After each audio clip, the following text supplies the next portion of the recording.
Okay, so, about a year ago now, I made a review for Encanto. It was great, but during that review, I expressed several times that I really don't like Frozen, and I figure it's high time I fully explain myself. But before that, I am very aware that a lot of people really love this movie. It was massively popular for a reason, and if you love Frozen and you don't want to hear me ranting about how much I don't like it, then I totally understand if you'd rather skip this video. See you next time. Have some fun. However, if you also hate Frozen and you just want to hear someone validate your feelings, welcome. Let's dive into this. I hate the character design in this movie.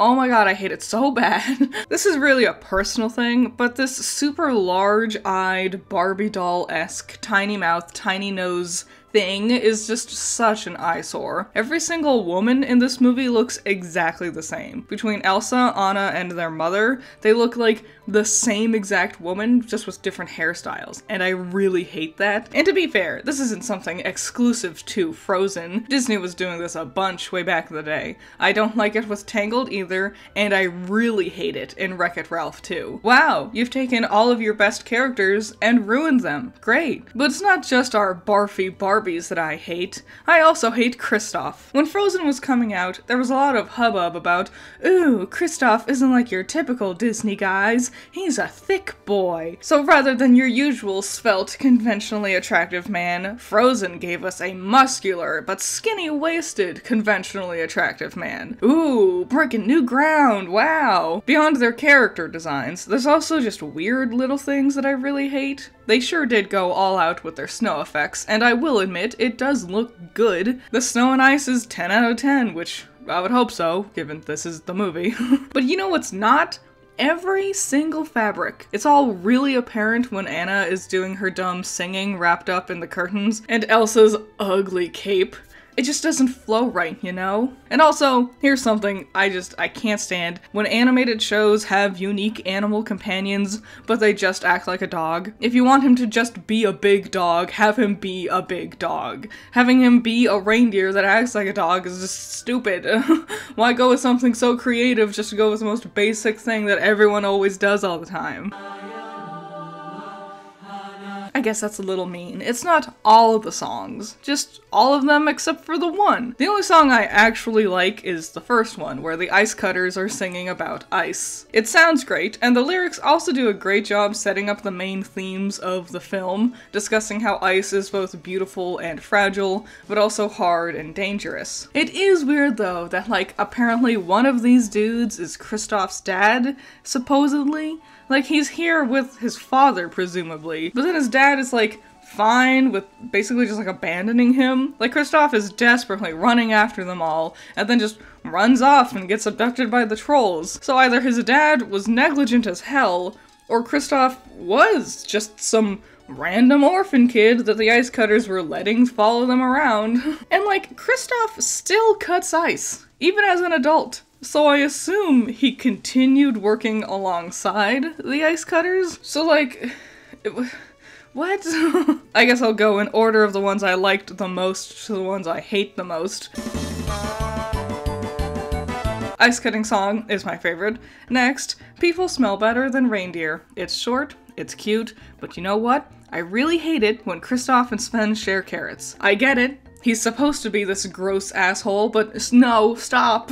Love is an open door. Fun lyrics, I guess, with how the two of them are being big dorks, and it's all very, dumb and schmaltzy on purpose, which is cute, but the visuals are so boring. For the first time in Forever's reprise, again, boring-ass visuals. They're just standing around. However, I think the two leads sound really good when they're doing a duet, and at least this one's short. Olaf's summer song is it's too long. The joke is fine, but speed it up, dude. We got a kingdom to save, let's get the lead out, alright? It doesn't even have good lyrics most of the time. 3 whole minutes of one joke over and over again. Then, for the first time in Forever, the original one, I just hate it. I hate Anna flailing around doing stupid shit, and the lyrics absolutely suck. Big shout out to the two parts I hate the most. I hate how she floats to line herself up with the paintings. I don't know why. It just things like that annoy me. It's like when you watch an anime and the characters do a high five and then their hands linger in midair. I hate that. And I hate it, and her doing it in this movie with the paintings is like the same energy to me, and I don't like it.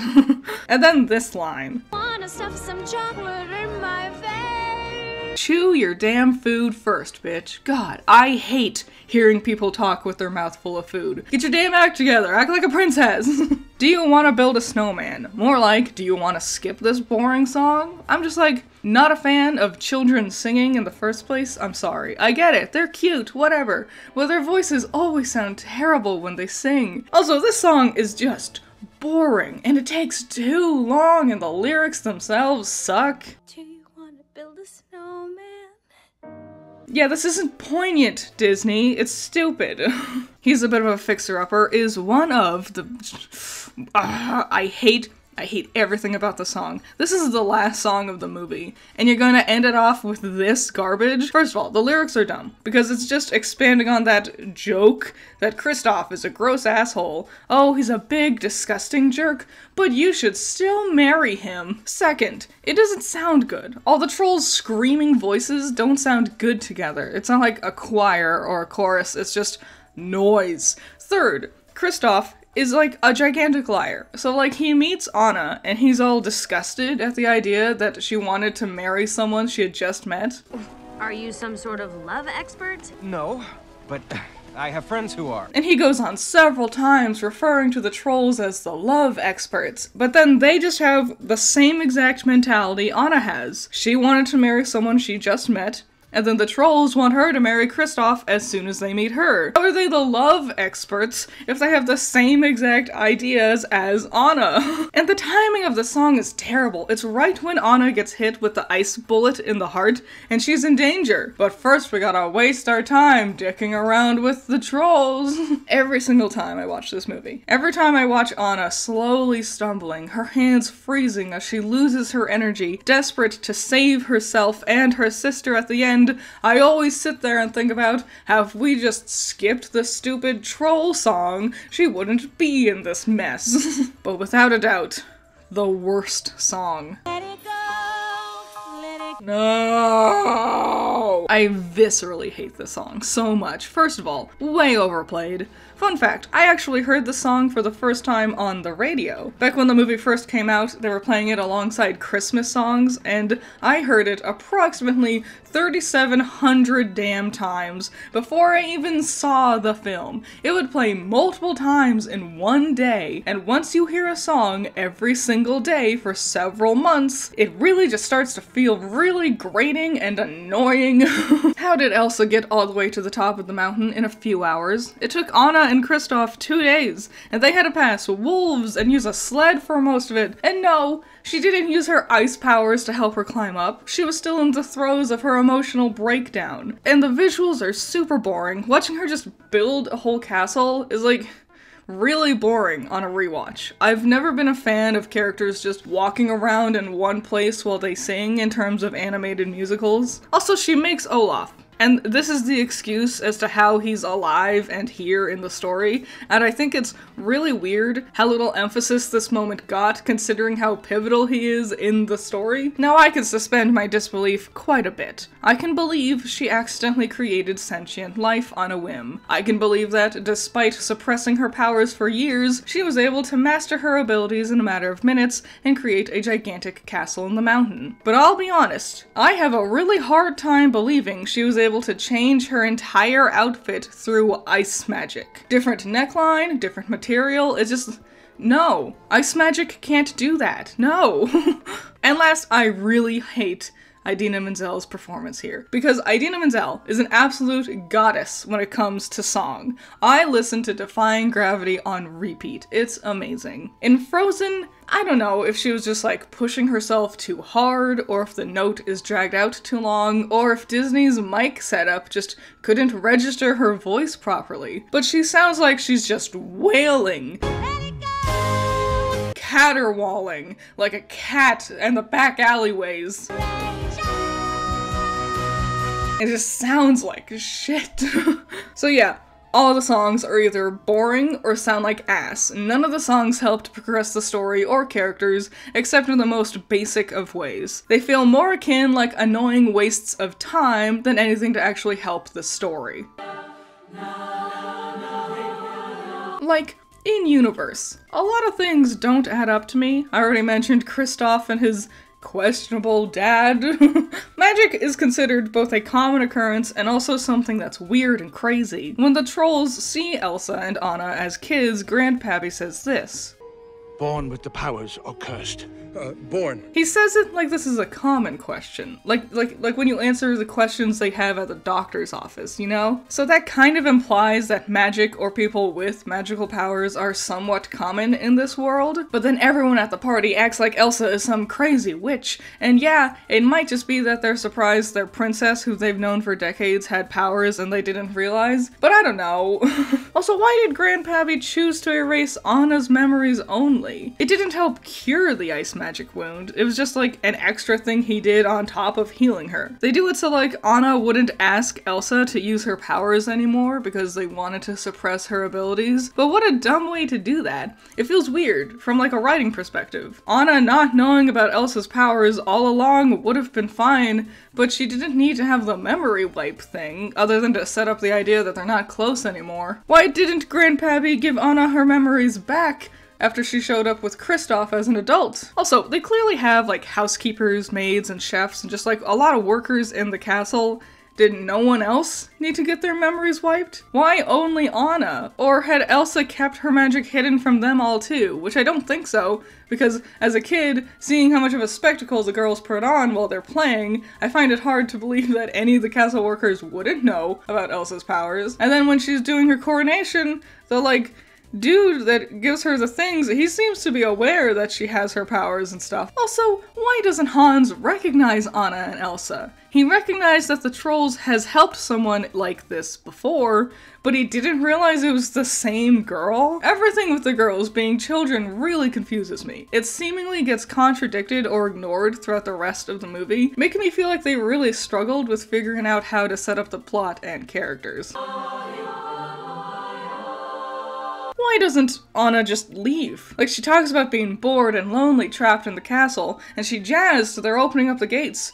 Why doesn't she just go outside by her own accord? The window is open, so's that door. I didn't know they did that anymore. Open the damn windows yourself! Like, you mean to tell me for approximately 16 years Anna didn't do anything by herself? Go outside, talk to people? I get she misses her sister and that they used to be really close, but there's a whole ass kingdom you could be talking to. Like, it's set up that Anna only fell in love with Hans at first sight because she doesn't go out and never talks to anyone. Why not? No one's keeping you trapped inside the walls of the castle. You are a princess. You could do whatever you want. On that note, why doesn't Anna take over after Elsa leaves? If the queen ran off, that would mean Anna is next in line. Why doesn't she even consider taking care of her own kingdom? She never even thinks about it. She acts like Elsa is the only one who could do anything in regards to the kingdom, and it makes Anna seem really incompetent. Hell, other than wearing a dress, nothing she does actually feels like something a princess would do. If these two girls didn't look exactly the same as each other, I would think Anna was just a maid or something. Please, I can't live like this anymore. Then leave. Honestly, I'm right there with Elsa. So like, the Duke of Weselton is kind of an ass, and at the end of the movie, their little gotcha for him was that Elsa cut off trade with the people of Weselton, and like, that's bad. That's a bad thing to do. Like, first of all, what were they trading? Let's say, as an example, Weselton was trading clothes to Arendelle, and Arendelle in return is trading ice. Elsa is going to screw over all of the people of Arendelle out of getting those Weselton clothes? Just like that? What if this was Arendelle's only way of getting certain materials or styles? Wouldn't that hurt the clothing stores who rely on selling those traded goods? Then on the flip side, Elsa's also screwing over all of the people of Weselton out of ice. Elsa is going to screw everyone over just because the Duke was kind of a dick? Oh, again, it's a kid's movie, it's not that deep. But I'm an adult and I can't help but think about these things. Now I think, while we're talking about the Duke of Weselton and villains and stuff, let's talk about the real main thing I hate about this movie. Hans is stupid. A dumb, dumb, dumb villain, and I hate everything about it. First of all, nothing about his character hints at the fact he was going to be a villain. And I don't want to see those excuses, the same ones everyone always throws around. First, he meets Anna, and he falls under the boat, and well after she's left his line of sight, he smiles after her. And people throw around the excuse of, well, that was just him realizing he could use her to get into the position of power he wanted. No, it wasn't. Let's not kid ourselves. That facial expression doesn't imply anything like that. It's just the animators lying to you about this character, and then the other one people throw around is, oh, but in the castle, when that one guy was going to kill Elsa, Hans quickly looked up and saw the chandelier, and he moved his hand so Elsa wouldn't die. So then he could, like, take her back and do the whole spectacle thing for himself. Dumb. No, you wanna know why? Because he later just tries to kill Elsa anyways. Who kills Elsa was not an important detail for his plan. He just wanted her dead.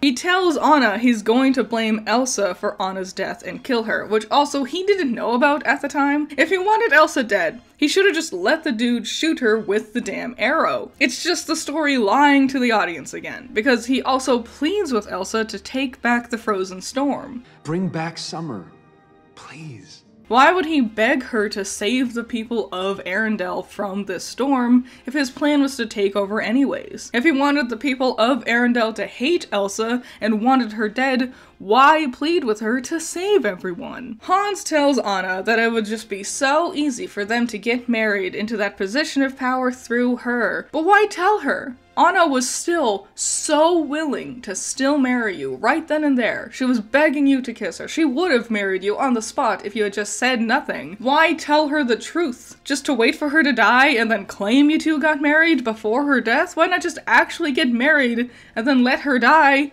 and then just take over? Telling her your big plan, assuming she'd die before she could tell anyone else, was pointless. Just keep up the lie and marry her, and then when you kiss her because you don't actually love her, she would still just die. So it would actually be a legally binding wedding, and she would be dead, and you would have everything you wanted. Why not do that?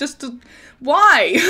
It's all just so stupid. I feel like this movie went through tons and tons of rewrites, and this convoluted mess about Hans being the real villain is like a side effect of this. Because we all know this movie is nothing like its source material is based on. Hell, Hercules, a movie that people famously rag on for being nothing like the actual Greek mythos, is still way closer to its inspiration than Frozen ever is to being like the Snow Queen. I think it also doesn't help that Disney was trying really hard to subvert all of their old tropes in this movie. It was a big part of the selling point for this one. Like how they poke fun of the idea that falling in love with the first prince you meet is bad. The idea of making your Prince Charming the villain was also an attempt at subversion. But it's muddy and not well incorporated into the actual plot, and feels like a last-minute addition randomly thrown in on a whim. Because by all means, the Duke of Weselton was already doing a fine job as the villain. Open those gates so I may unlock your secrets and exploit your riches. He's rude, he's greedy, he's power hungry,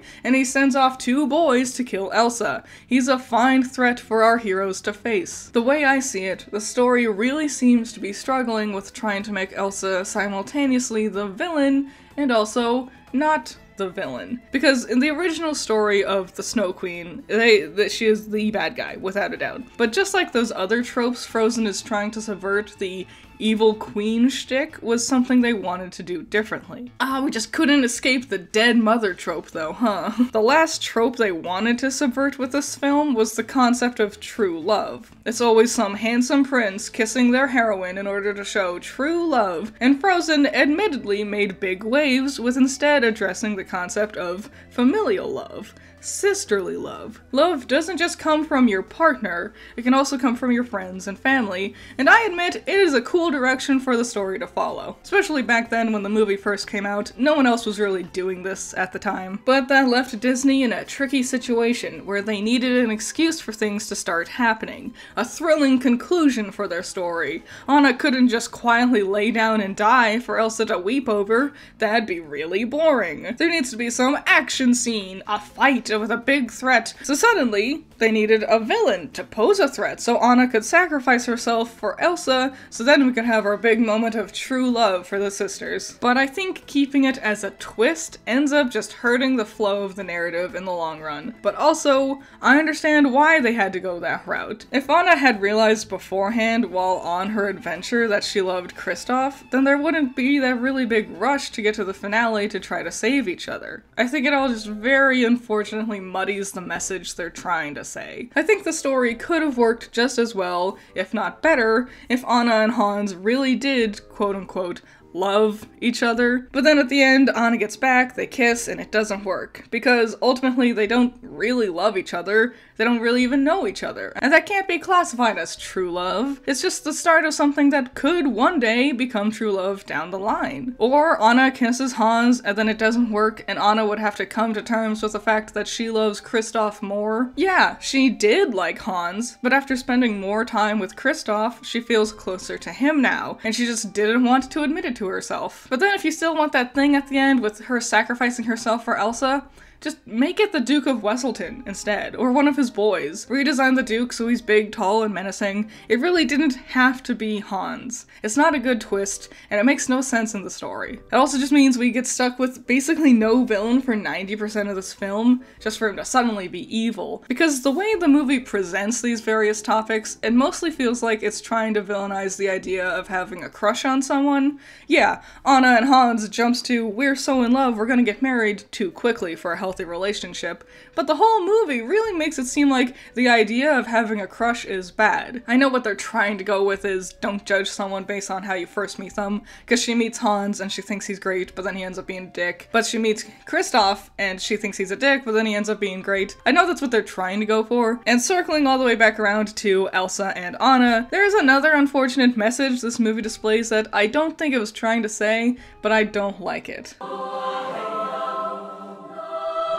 Again, I don't think this was their intention, but watching it again recently, I really couldn't shake that feeling. It presents wanting to stay in your room, being by yourself, is something bad. We are shown that by staying by herself, Elsa's actions are hurting Anna by making her lonely, and that's just when they were kids. And then the first time we actually see Elsa being happy is when she's alone inside her castle. She is happy, but Anna and everyone else is telling her it's a bad thing. She has to come back. It's bad to be alone. It's bad to not want to open the gates. It's bad that you don't want to hang out and have parties. That's what Anna wants to do and how she has fun, so surely that's what everyone would want to do, right? And to want to be locked alone and be by yourself, or at least just with one or two close friends, that's just so bad. Yes, I'm alone, but I'm alone and free.